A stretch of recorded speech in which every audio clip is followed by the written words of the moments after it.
თეთრაძის წამების და მკვლელობის საქმე იყო ერთ-ერთი ძალიან მძიმე და სასტიკი დანაშაული, რაც იყო ჩადენილი და ამ საქმეზე მიმდინარეობდა ჯერ გამოძიება და შემდეგ უკვე დადგა სასამართლო განაჩენი.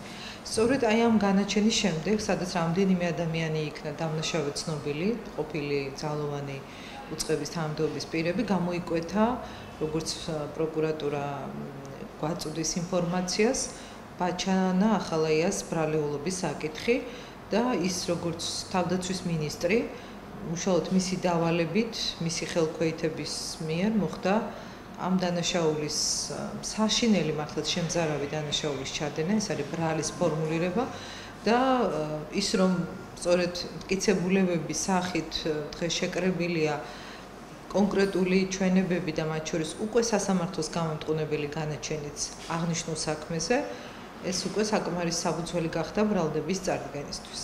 მე ვფიქრობ, რომ თეთრაძის წამების და მკვლელობის საქმე და ეს საქმე მთლიანად ააშკარავებს სისტემური დანაშაულის შემზარავ სახეს, რომელსაც ადგილი ჰქონდა სააკაშვილის მმართველობის პერიოდში. როგორც ჩანს, როდესაც ამ საქმეზე დაიწყო გამოძიება და თეთრაძის საქმე იყო ერთ-ერთი, რომელიც თავიდანვე მოექცა სამართალდამცავების ყურადღების და გამოძიების ყურადღების ქვეშ, მიმდინარეობდა მთელი ამ ხნის განმავლობაში სასამართლო პროცესი სულ ეხახანს დასრულდა და მათ შორის ერთ ეპიზოდთან დაკავშირებით თუ არ ვცდები, სააპელაციო განხილვა ჯერ კიდევ არ დასრულებულა და გასაჩივრებულია ერთ ეპიზოდის ნაწილში, თუმცა რამდენიმე პირის მიერ განაჩენი უკვე დადგა.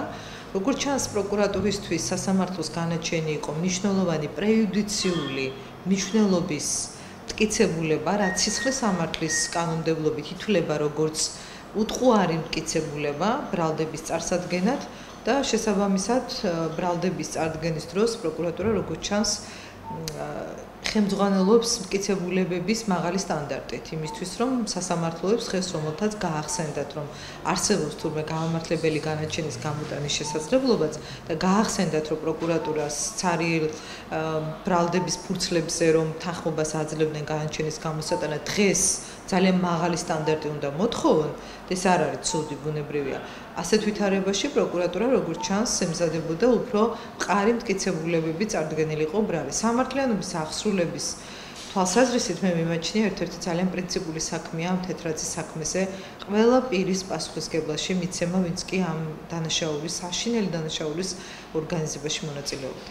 როგორც ჩვენ გვაქვს ინფორმაცია, თუმცა დეტალები სისხლის სამართლის საქმის განხილვის პროცესში შეიძლება იყოს არა პოლიტიკოსებისთვის, არამედ საქმეში მონაწილე პირებისთვის უფრო ხელმისაწვდომი.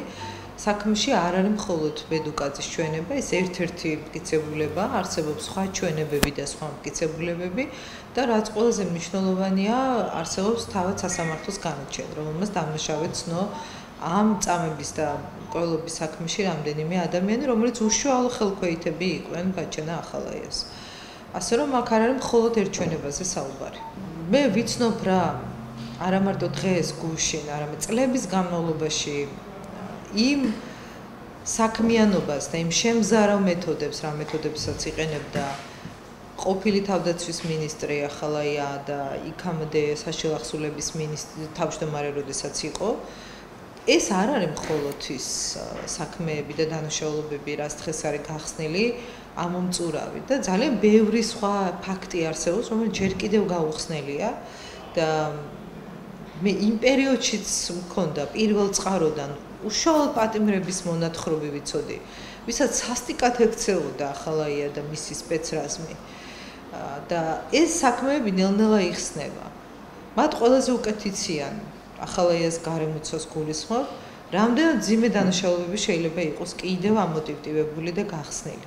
ეს როგორც გითხარით, არ მგონია რომ იყოს სრულყოფილი სურათი. სურათი კიდევ უფრო შემზარავია და მე საერთოდ მიკვირს ამ ადამიანებს როგორ აქვთ იმის განცდა, რომ რაიმე ტიპის პოლიტიკური მოტივი შეიძლება იყოს აქ, როდესაც უსაშინლეს დანაშაულებებს ჩადიოდნენ, ადამიანებს აწამებდნენ ისეთი მეთოდებით, რომელიც შეიძლება ფაშიზმის დროს კონდეს გაგებული და საკუთარ მოქალაქეებზე ატარებდნენ უსაშინლეს ექსპერიმენტებს და ამით ტკბებოდნენ და ხარობდნენ. და ეს ადამიანები გველაპარაკებიან დღეს, რომ ისინი პოლიტიკური დევნის მსხვერპლნი არიან? როგორ ჩანს, კიდევ ბევრი სხვა საქმე იქნება. მე კიდე ერთხელ ვამბობ, მე ვარ ადამიანი, რომელსაც მონათხრობი და გაგონილი კი არა მაქვს. ძალიან ბევრი ფაქტი უშუალოდ ვიცი და მინახავს ჩემი პროფესიიდან გამომდინარე.